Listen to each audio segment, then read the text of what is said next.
Okay, can everyone hear me? Perfect. As much as I love screaming at people, I'll try not to do that today.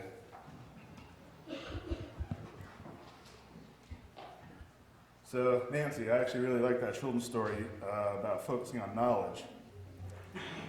Today, I'll be talking about biblical gemstones in the Bible, those biblical, but with a geologic perspective.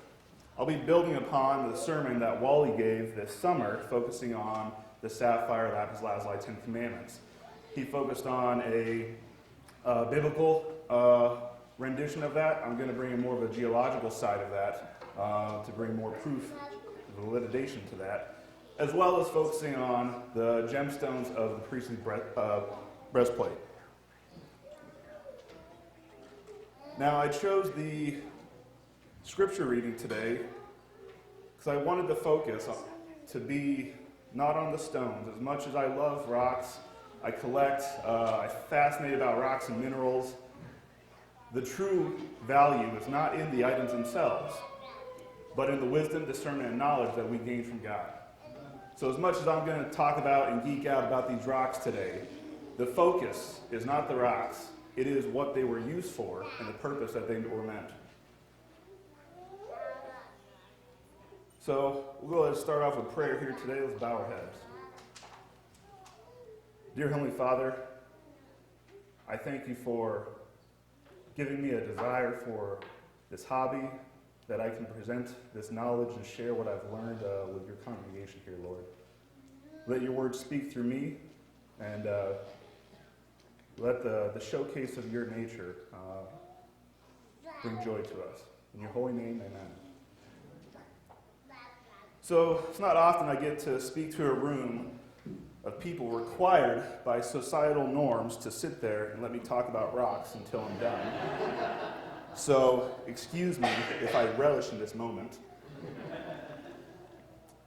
At the end, during the sermon, I'm going to try and showcase these so you can see them, but at the end, rather than me standing in the back and shaking hands, I will be up here, and you are all welcome to come shake my hand up here if you want, and look at the samples I've brought today.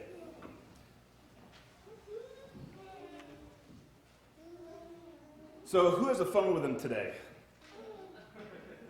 Okay, the rest of you, I need you to stop lying in church. Okay, thank you.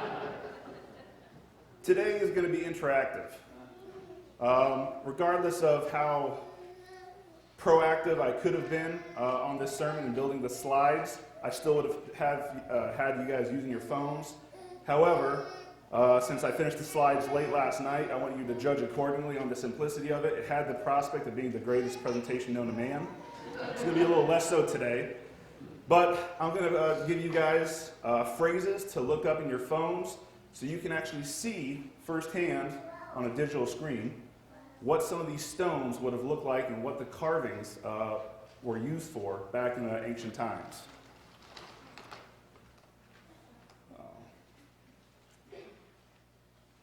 We're going to have some assumptions moving forward today that I want to clear out. The precious stones were not the priority in the translations of the Bible. The priority was the purpose of the stones, what they were being used for, what the message was trying to convey, the symbolism. That being said, there's been a lot of confusion when most modern Bibles have been translated, and even ancient texts didn't translate those stones over appropriately. The exact position and layout of those stones is probably one of the most highly debated aspects of the priestly breastplate. So much so that we kind of gave up on deciding what the order was. Did they mean rows when they said rows? Did they mean columns when they said rows? Was it 3x4, 4x3? So often when you read Bibles in different translations, you will find that they're all out of order and not matching each other. That's because they don't. So the work I'm going to talk about today mostly comes from a professor, James E. Harrell, who has done tremendous work on researching the actual stones in the Bible versus what we read them today, and providing proof geologically, archaeologically, and linguistically for that validation. So that being said, there's a lot of linguistic maze work that occurs with some of these. I'm not going to go through all of that with you. I'm going to try and sum it up in simplistic forms, and some of the rocks I'm going to get to, I'm just going to say, you know what, this is where they ended up, because I was confused trying to read all the, well, this letter with that apostrophe means this in Egyptian, but in Hebrew it's going to be something different. And I was like, you know what, we're going to be satisfied with what the conclusion was in the geological side. So Israelites, when they left Egypt, when they were in Egypt, they were performing a lot of the skilled trades in that country during their slavery. When they left, God not only used that skill, but blessed them with all the skill and knowledge that they would need to accomplish the task that God gave them. Regardless if they didn't know it before, God said, I'm giving you the knowledge now and the know-how to do it, and to do it perfectly. So, to validate some of the Bible texts and some of the stuff we're going to go through today, if someone didn't believe in the Bible, didn't believe in God, I would say Egypt probably solved that issue for you. So, probably within the last 50, 60 years, there's been multiple attempts by Egypt to bring a lawsuit against Israel and all the Jews of the world because of the plundering that occurred when they left Egypt. Okay? So, to bring a lawsuit against someone, you need proof that it happened. So Egypt sued Israel and the Jews that they wanted to be repaid for all the gold, materials, and gems that were stolen with interest on the last 3,000 years. Funny enough, the Jews kind of predicted this would happen because in their Talmud, they already put a story together saying that the Egyptians came before King Solomon. It's a fictional story to represent what they're trying to talk about. But they said that the Egyptians would come before King Solomon and demand to be repaid for all the stolen plunder. And the Israelites responded. In the story and in history, well, that's fine. We'll just calculate out the unpaid wages for 430 years. Times 600, we'll use that as a minimum, 600,000 people. So in the end, you guys will owe us money. The lawsuit never went anywhere. Egypt, when the lawsuit was being headed by a professor, he was kind enough to say that a compromise could be made on the repayment plan of over 1,000 years with continual interest being built. I thought that was very nice of him. So I bring this up because there is belief that Egypt was plundered by the Israelites. There might be a lot of argument amongst archaeological historians whether this took place or not. But Egyptians themselves say, yeah, they were here, they took from us, we enslaved them. They believe that this happened. And they're willing to make lawsuits on it. So I say this, the Israelites did not just take gold, silver. They took jewels, they took jewelry, they took building materials, livestock, food, wagons, chariots. Whatever they had in the desert during those 40 years, they did not find. They brought with them.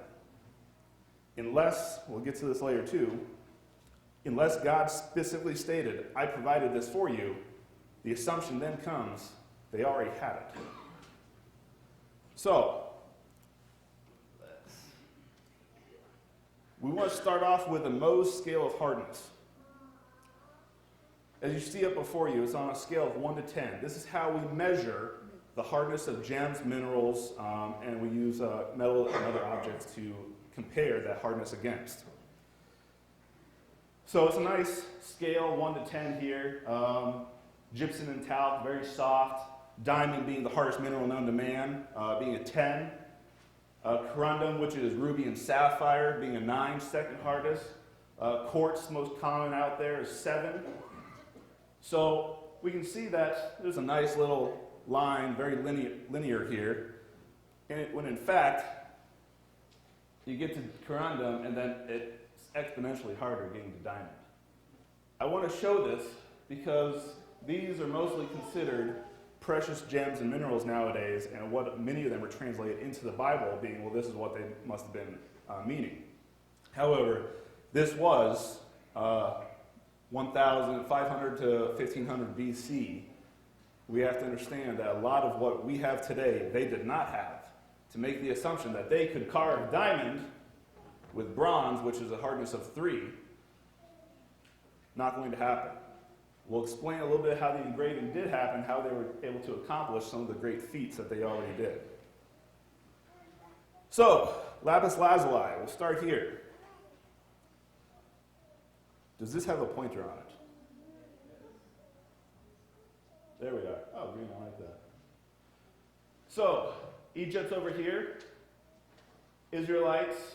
Now, if you guys were here for Chris Banks' sermon, he talked about where the real placement of Mount Sinai was. We often think of it being this peninsula. It's actually over here. Funny enough, Saudi Arabia believes that's where Mount Sinai was and tries to restrict people from going there to find proof in archaeological digs. I thought that was pretty good validation. But they came up here. So, the Egyptians, they had a fair bit of minerals and resources in their country. What they did not have was lapis lazuli. There's probably about 4 spots in the world that have lapis lazuli mountains currently. Only one of them is worth mentioning as having quality material. That's in Afghanistan, right here, in the northeast corner. Currently, there's 4 mines in the mountains that have some of the deepest blue, most beautiful lapis lazuli you can find out today. I have 2 samples here today with me of different qualities, but this is what lapis lazuli is. We discovered in the Bible, a lot of times it will be listed as sapphire. However, sapphire is a hardness of 9, was not able to be carved during those times. Lapis lazuli is a hardness of 5 or 6, easy to be carved. We have identified that they have trade routes with Egypt going all the way to Afghanistan with spots in between where they would start cutting down the lapis, sizing it, cutting off the excess pieces so they would only have lapis and not maybe quartz or granite or sandstone along with it. And they would transport it in the raw form all the way to Egypt so that they could use that. Now, when we look at lapis lazuli, I want you guys to open up to Job 28:6. Job 28:6. Depending on your translation, we'll have some different words going here.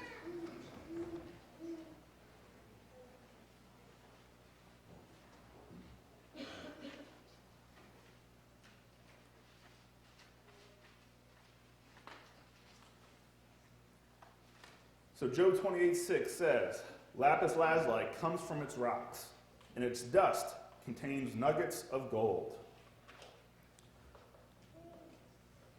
Other translations might say sapphire, but we know this is the same word used, sapphire, used throughout the Bible. When anytime it mentions sapphire, it's saying sapphire. Modern translators would just translate it as being sapphire, without taking into context what it meant was lapis lazuli. It contains nuggets of gold, otherwise known as pyrite.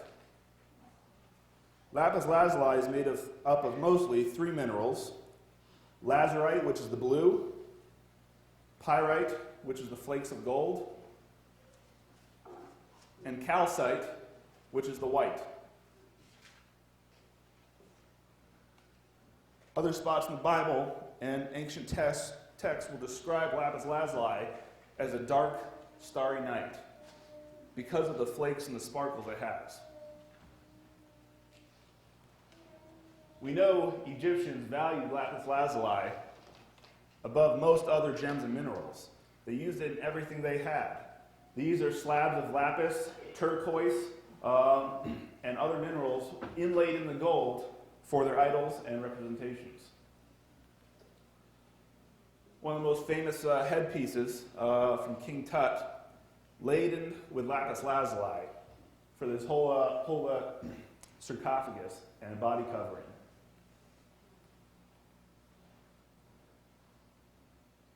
They had a lot of lapis there. Large pieces, small pieces. we did find evidence of an ancient mine of lapis in Egypt, but of very poor quality. They had a few pieces noted in a location for a mine given as a tribute, but the pieces examined were of low quality and not from the Afghanistan mine and not of significant quality or quantity to be valued and used regularly. So let's go to Exodus 24:10. Exodus 24:10. This will be describing the first set of the Ten Commandment stones. So I'll be reading from Exodus 24:10 and verse 12. And God saw, and they saw the God of Israel. Under his feet was something like a pavement made of lapis lazuli, as bright and blue as the sky. Going down to 12, the Lord said to Moses, "Come up to me on the mountain and stay here, and I will give you the tablets of stone with the law and commandments I have written for their instruction." It says the tablets. Even in the Hebrew and Greek translations, it is the. It is not saying some tablets, random tablets, the tablets, saying they've already been mentioned.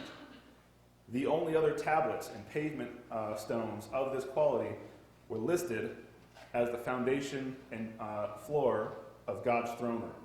You can see the same description in Ezekiel when they say this fiery figure was sitting on a throne made of lapis lazuli. These same things describe the throne room of God. When Wally did a sermon, we talked about proving why blue was important and why it represented the law of God. The throne, the foundation of God's throne is blue, representing the law of love. Okay? This is his foundation. He would not put his law and guidance for Israel on sandstone or granite, as beautiful as it is.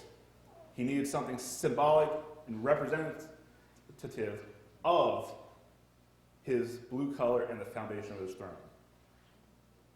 We go down to the second set of stones. If you'll jump to Exodus chapter 33. Exodus 33, verses 21 through 23.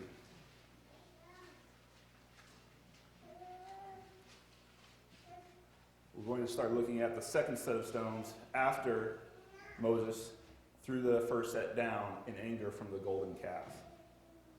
Exodus 33, 21 through 23. Then the Lord said, "There is a place near me where you may stand on a rock. When my glory passes by, I will put you in a cleft in the rock and cover you with my hand until I have passed by. Then I will remove my hand, and you will see my back, and my face must not be seen." Note here, God points out that he knows of a place. When the knowledge is not assumed or gathered there, he says, "I have a place for you to go." You don't know where to go right now. I'm pointing it out. I'm showing you. I have a place for you to stand. When we go down now to Exodus 34, verse 1 and 2.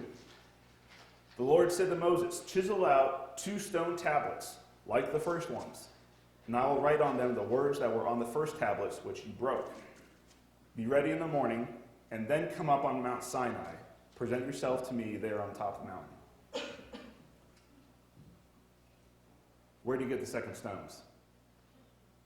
God doesn't point them out. He doesn't say and provide the location of these stones. He assumes they already have them. He didn't tell Moses, by the way, make 2 stones like the others that were lapis lazuli in heaven. Just find those around on the mountain where geologically they can occur. The assumption is they already had them. They came from a country that valued lapis above most other things and could be carried and was found in large chunks, big enough to make tables, to make large vases, to make tablets. We see throughout the Bible, throughout, I'll say this, their history here, when the Israelites don't have something, food, water, security, whatever, items, God points it out and provides it. He makes a statement and a big show of, "I'm providing this. Here it is. I specifically pointed out, I'm providing this for you." But then he lists off a bunch of materials to build the tabernacle, the ark, to tablets, doing all these things. and doesn't provide them the location of those materials or where to get them. It's because they already had them. They plundered Egypt in repayment for their slavery.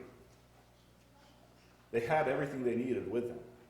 Whatever God didn't provide, they were carried on all the animals and in the wagons they took.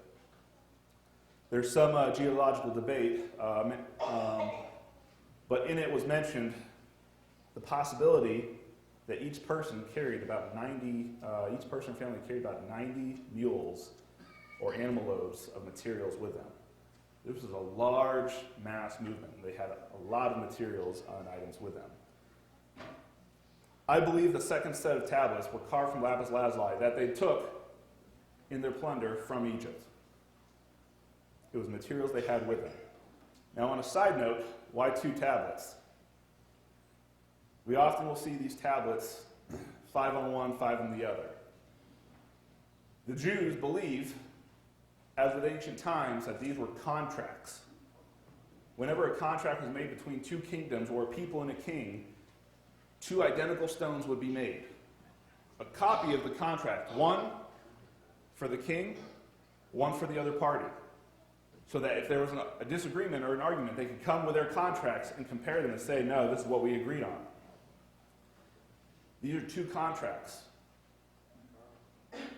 One was kept with the king, God, and one was kept with the people, the Israelites. They just happened to be in the same spot, so they were kept together. But symbolic that this was the agreement between both parties.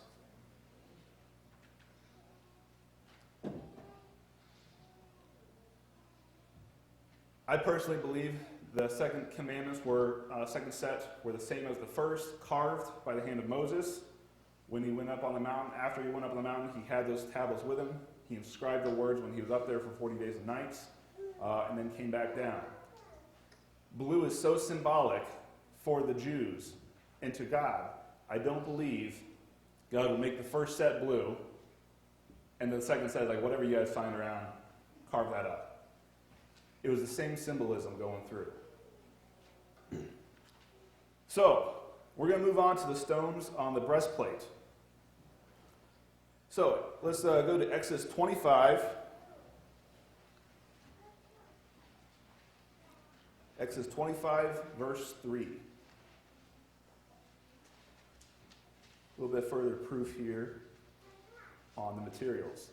The Lord said to Moses, Exodus 25, verse 1 through 3, "Tell the Israelites to bring me an offering. You are to receive the offering for me from everyone whose heart prompts them to give.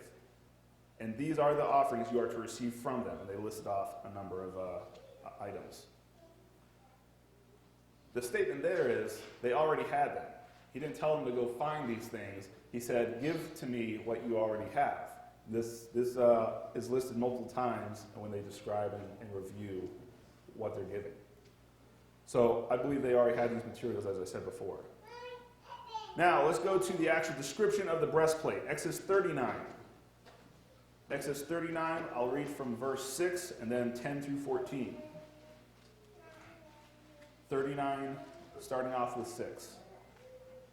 They mounted the onyx stones in gold filigree settings and engraved them like a seal with the names of the sons of Israel. Go into verse 10. Then they mounted 4 rows of precious stones on it. The first row was carnelian, chrysolite, and beryl. The second row was turquoise, lapis lazuli, and emerald. The third row was jacinth, agate, and amethyst. The fourth row was topaz, onyx, and jasper. They were mounted in gold filigree settings. There were 12 stones, one for each of the names of the sons of Israel, each engraved like a seal with the name of one of the 12 tribes. So this is where I'll delve into James Harrell's research.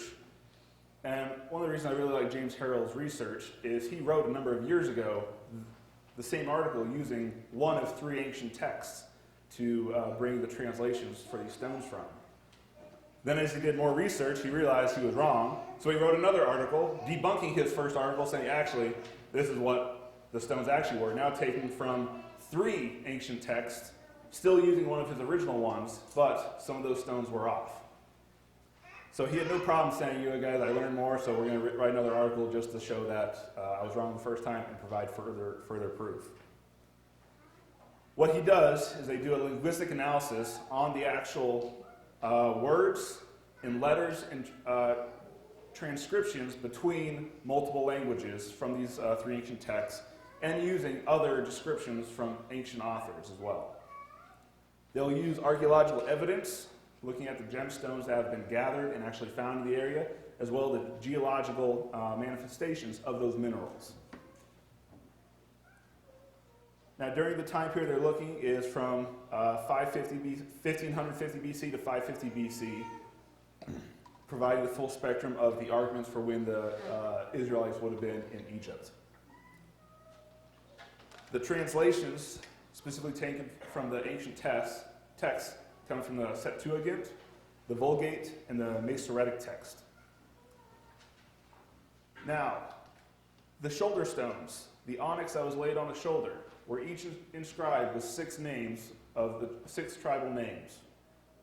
I'm going to go into these a little further when we go through each stone, but I wanted to start off with the shoulder stones. Just a quick pet peeve description of mine. Onyx, you go to most stores, will be sold as this. They'll describe it as Pakistani onyx, marble onyx, or just leave it as onyx. You'll find it as chest sets, countertops, dinnerware, stone pedestals that you should never use because it's soft. These are mislabeled. They're actually called banded calcite. Onyx is a microcrystalline quartz, which is a hardness of 7. Banded calcite is a hardness of 3. 2 completely different minerals, but trade names call them agate. Most tourist stores will call them, onyx. Most tourist stores will call them onyx as well. True onyx, chalcedony onyx, is silica dioxide. It is a black stone with white veins.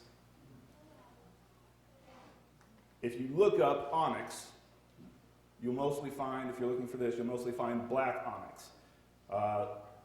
Most of the time, it's actually going to be a dyed stone. It is not super common to find true black onyx without white lines. So that being said, buy from quality dealers. So we're going to go into the first stone, and this is where the activities will start. For simplicity, I've listed, straight from my notes, what the common stones will be. In parentheses, you'll have the hardness on the Mohs scale, the conclusion of what the research probably came out to be, and the activity. You can look up, Google, carved red sardis. There's a number of phrases on each slide. Some won't have any phrases because they're going to be too broad of search results to provide you anything useful, but I have examples up here.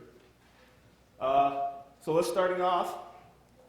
The first stone, listed as ruby or carnelian, sardis.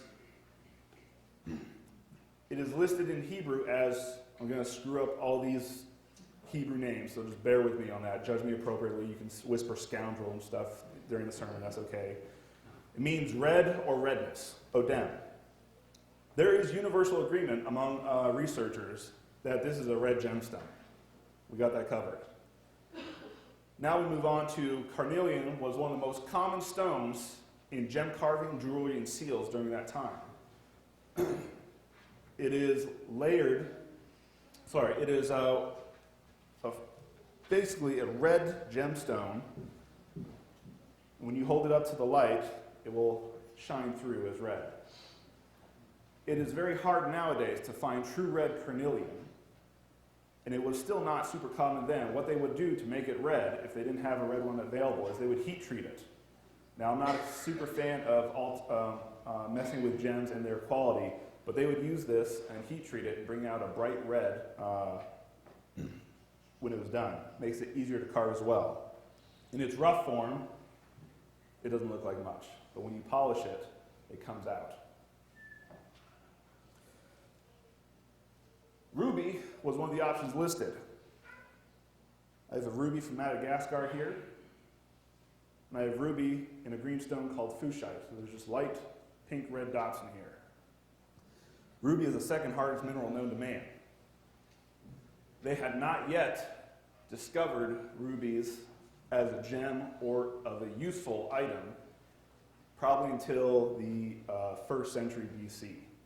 And even then, their ability to carve those did not happen for a couple more centuries.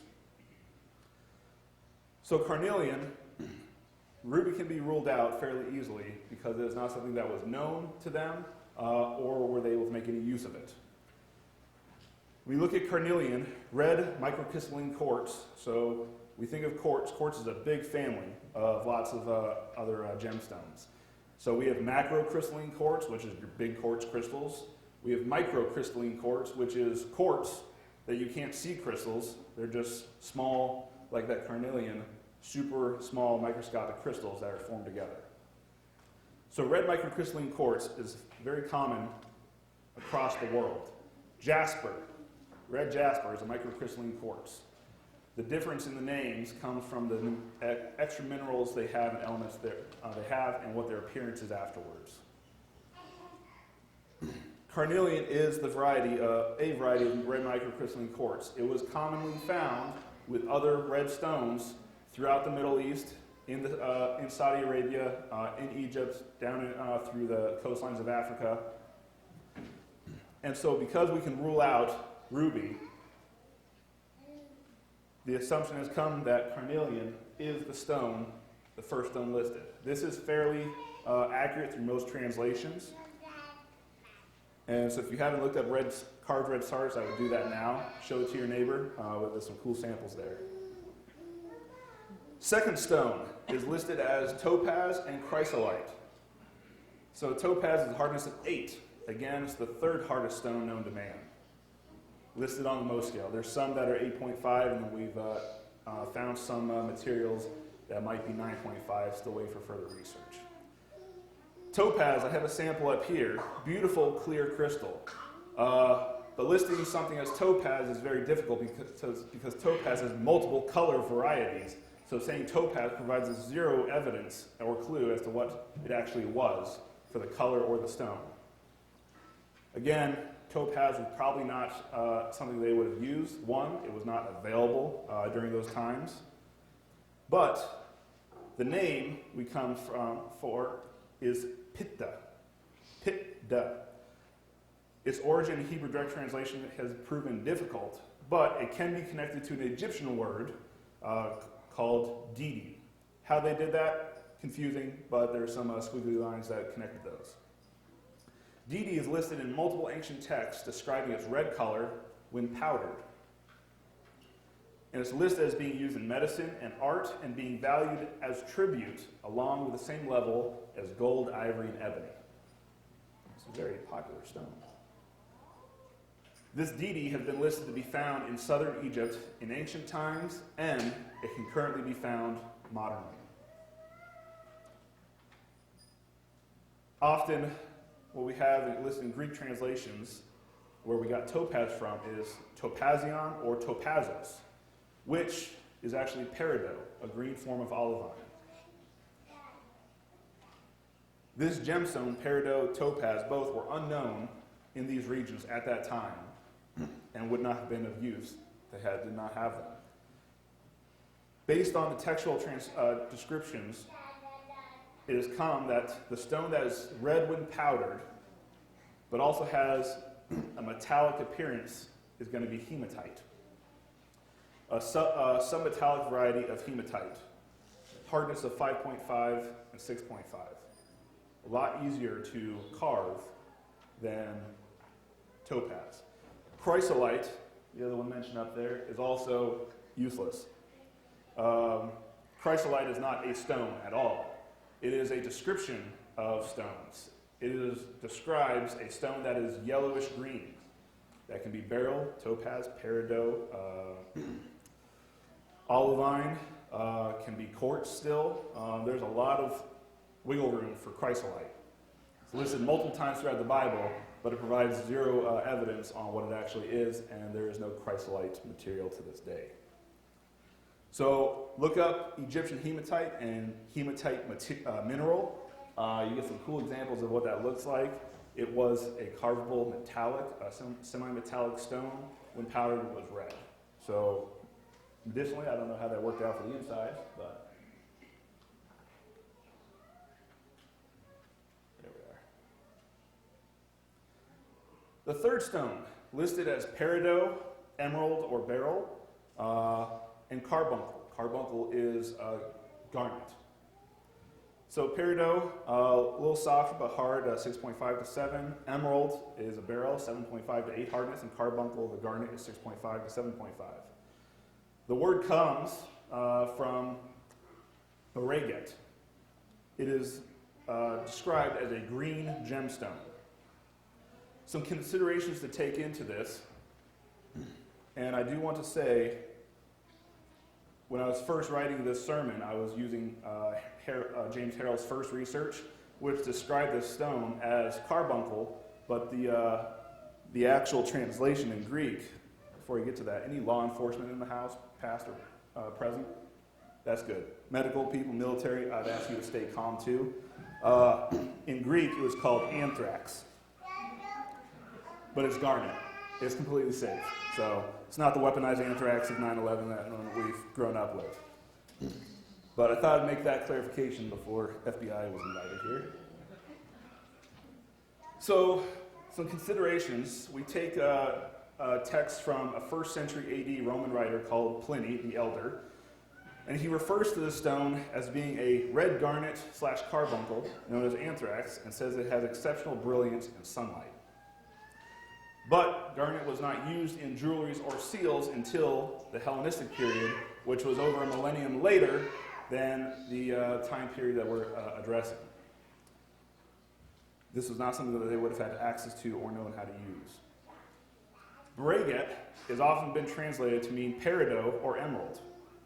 Again, these items were not mined or known in Egypt until the 3rd to 1st century BC, at least 2 to 1,200 years after the Egyptians would have left.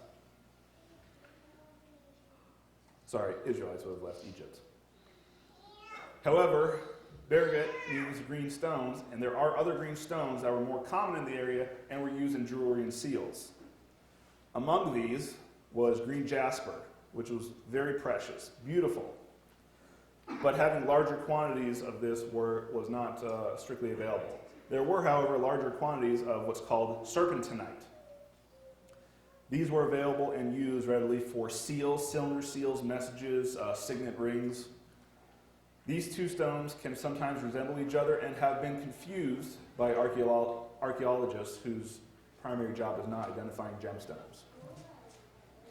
A different word called soharet is used, however, to identify green jasper.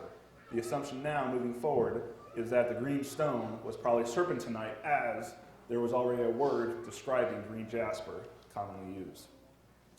So serpentinite has a hardness of 3 to 6, depending on the other minerals within it, and green jasper is a 7, being quartz quality. So if you're able to, and haven't done it yet, look up carved serpentinite and carved green jasper. You'll see some excellent examples of how they were able to make these and what kind of stone structures they use them for.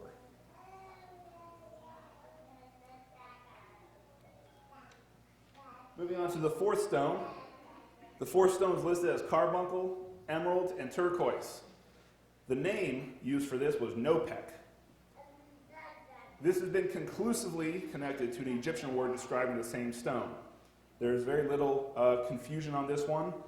The location of Nopek was found in the Sinai Peninsula, which had 2 major turquoise mines that were directly used by the Egyptians.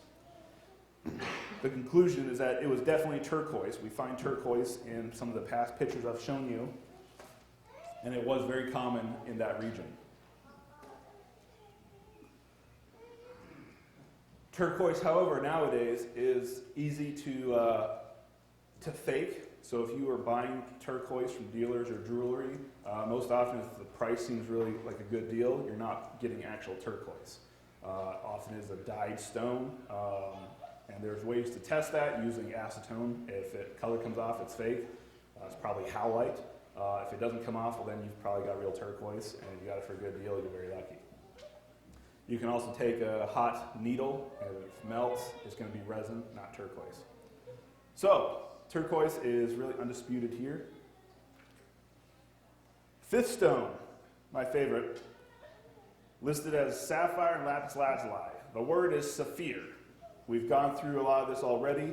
It was misinterpreted as sapphire, but sapphire is corundum. Ruby and sapphire are the same mineral, different colors. And it's the second hardest stone known to man. They did not have the materials to carve this out and to make it the beautiful stones we see today. Also, sapphire was not known in the Mediterranean region until 1st century BC, but I still have some examples here. Some sapphires from Montana, as well as what I am guessing is a synthetic sapphire. Interestingly enough, being the second hardest mineral on Earth, it is one of the easiest to grow in labs. And until it's cut, most mineralogists and gemologists cannot distinguish a synthetic versus a real sapphire. If you buy sapphire jewelry and it seems like an appropriate price, it's synthetic. Real sapphires are exorbitantly high priced.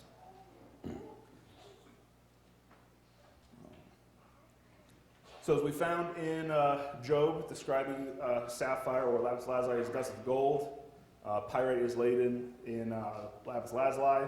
Also in Exodus 24:10, where we mentioned the sapphire pavement, a word is used along with that called tohar, which has been translated and described in English Bibles as meaning clear or clearness.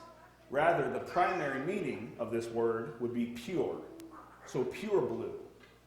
Or it can also mean sparkle, a sparkling blue. Both would adequately describe lapis lazuli. Lapis lazuli was also mentioned in numerous letters and lists of tributes going to Egypt. Lapis lazuli, as I said, true high quality can only be found in Afghanistan to this day. And there is little doubt that lapis was what was meant in the Bible for sapphire. If you look up Egyptian lapis lazuli or lapis lazuli, you'll come up with some tremendous carvings. You can also look up what's called the badminton cabinet. Badminton as in the sport. Sports loosely used. The badminton cabinet is a cabinet that stands 12 feet plus tall, 8 feet wide. It has lapis lazuli laid in it. It's one of the most expensive cabinets out there. Beautiful. And its beauty comes not from precious gems, but from stones used that we consider minor today. So the sixth stone, listed as diamond, jasper, emerald, and moonstone, the word is yahalom. No direct translations are offered here, but linguistically it can been connected to mean to strike or to beat. This was debated whether it meant a metal, but came down to that in antiquity, a common method of starting fires was to strike quartz and pyrite together to create sparks. We use that same method today, but we use a different stone that is microcrystalline called flint. Both were used and known to be able to cause sparks. This mineral was commonly used in seals and engravings. More commonly, what they had there was a whitish gray or pale blue chalcedony, which is a form of microcrystalline quartz. Commonly found throughout the Middle East and Mediterranean.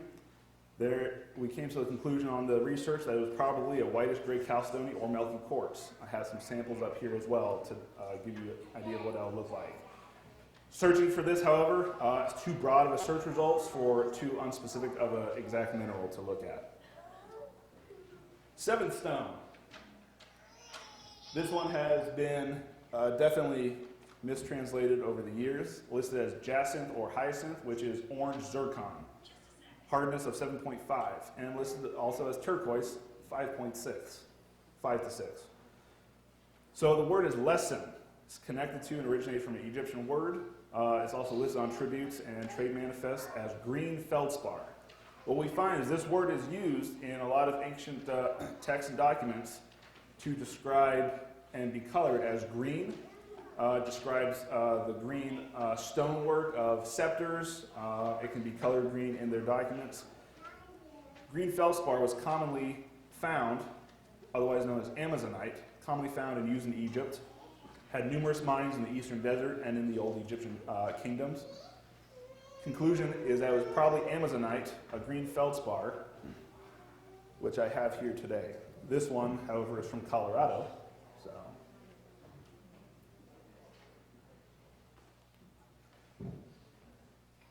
the eighth stone we're going to look at, listed also as agate or ruby, the word for it is sibo. It comes from the Sumerian word subu, meaning agate. It is described in cuneiform sources that it was commonly used in jewelry, signet rings, and seals, and said to be shiny. The fact it is commonly used in engravings matches with the purpose of the breastplate gemstones, which their purpose was not just to sit there, but they were to hold the engraving of one of the 12 tribes. The most popular type of agate, microcrystalline quartz, used and readily available was banded agate. So that is the conclusion that we've come to. Again, these search results are too broad. You look at banded agate, you'll get banded agates from all across the world, but they're not going to be specifically apparent to what we would find in the Middle East. So I have some examples of what that could look like up here as well. So the ninth stone, almost done. Amethyst or crystal. At least this has been narrowed down some. Comes from the word alama. It originates from the Egyptian word for red jasper. Go figure. I thought we were going on a good spot there. Art pieces depict tributes of gold and red jasper together. Poems described with word descriptions and beautiful colorations of having visual scenes as being redder than red jasper. Red jasper was then commonly known and used as their basis for descripting and comparing red. Red jasper is also one of the most popular and available gemstones around, not only in the world, but in Egypt. It is commonly found all along the Nile, so it was easily accessible for them. When this is carved, you have some beautiful pieces that come out. Going to the 10th stone. Chrysolite, ambiguous, useless. Then we have beryl and topaz.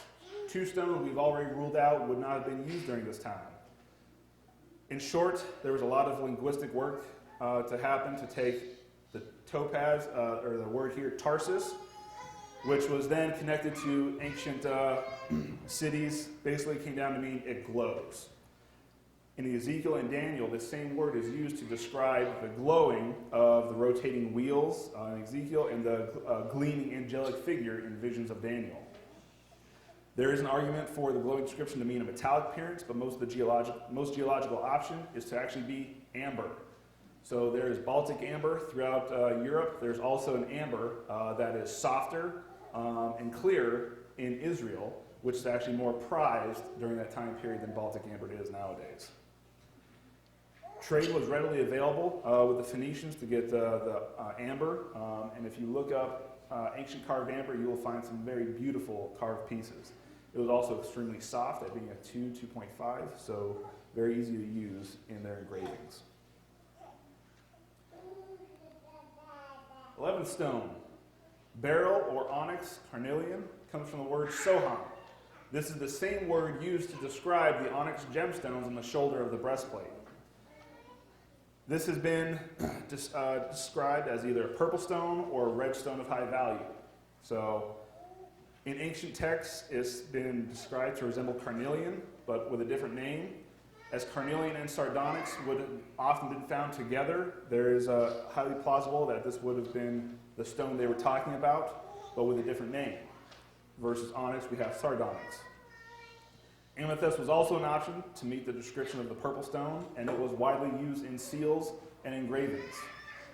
So, sardonyx was always found with carnelian deposits. Still to this day, it can be found. We have carnelian, which is just a red orange stone. Sardonyx is a striped red orange stone. It can also have a brown backing. So, some of the carvings of amethyst. When I tried looking up amethyst, it didn't pop up a lot of results for what would have been used then. But we find we have cylinders that were commonly used, scarab beetles put in jewelry, and the actual crystal will look like that. The sardonyx, as I showed you, is going to be a red backing, can be brown with stripes of white. When it was used for engraving, they would actually engrave it the top part off, leave the white in the center, and engrave down past the white on the edges to give you these beautiful pieces. Still today, we find these throughout the world in the antique stores. These are all usually sardonyx or onyx creation.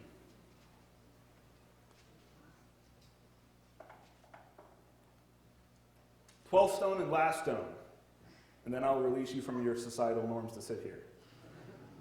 Onyx and jasper are what's listed. The word used is yaspi. It's connected to an Assyrian microcrystalline quartz, and it's described as having a faraway or cloudy appearance. Often this was used in seals and engravings, and visually it would have appeared different than other jaspers and agates, and so it would have had a different name. That being said, I have not been able to narrow down pictures of what these stones would have looked like then. I do have examples that can provide some idea of what the stones could have looked like. The conclusion is that it was a multicolored or patterned agate or jasper. So still very broad, but I have some examples of what that could have looked like. So when we look at engravings, I want you guys to remember that Mohs hardness scale. In the modern translations, the stones listed all have a hardness range going from 5 to 10. Very hard to carve still. The probable ranges, based on what we've looked at, is 2 to 7. Much easier to use. Early engravings consisted of scratching a softer stone against a harder stone. You can take your knife and scratch it against another stone, make your marks, just like you would against a tree. Same concept. We would think that the advanced methods would have been probably within the last 1,000 to 2,000 years. However, they were able to use metal drills still up into the 2000 BC to carve gems. They would use a metal drill with a grit powder. This grit powder most often is called emery. Now, we talked about that sapphire, corundum, ruby were not known or used. However, emery is a powder or grit substance that comes from corundum. Its hardness as a grit depends on how much corundum is in it. But they would use this corundum like you would powdering. Nowadays, you would use it and powder the tip of the drill and use that to carve. So it was not the drill itself that carved, it was the grit that carved the stones. This is knowledge they learned in Egypt and passed down to them through God's blessing on them. So, we'll finish off here today. You guys don't have to be as excited about this as I am, but I thought I would share this little bit of research into what the real biblical gemstones of the Bible were. When we close with song, afterwards I will stay up here. You guys can come up, handle the rocks. If you feel like shaking my hand, you're welcome to do that as well. But I will not be in the back. So, thank you very much.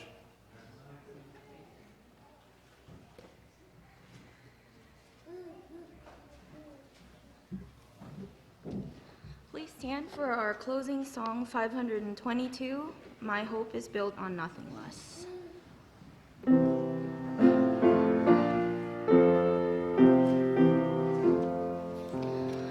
My hope is built on nothing less than Jesus' blood and righteousness. I dare not trust the sweetest frame, but wholly lean on Jesus' name. On Christ the solid rock I stand, all other ground is sinking sand, all other ground is sinking sand. When darkness seems to veil his face, I rest on his unchanging grace. In every high and stormy gale, my anchor holds within the veil.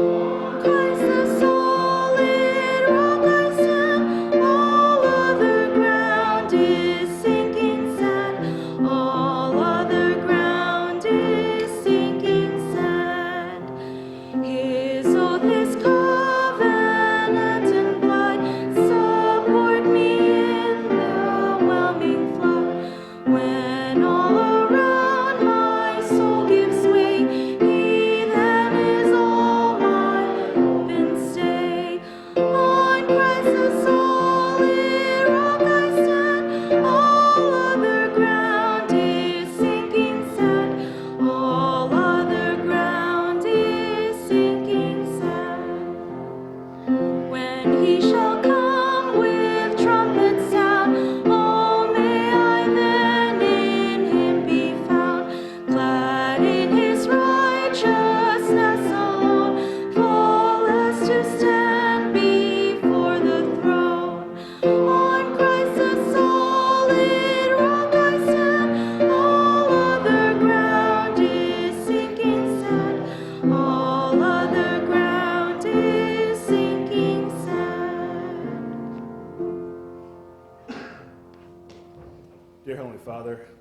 thank you today for the blessings you've given us, for the little additional knowledge.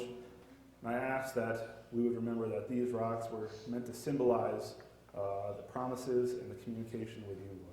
Let that be the memory we take from here. In your holy name, amen. You're all dismissed. Happy Sabbath.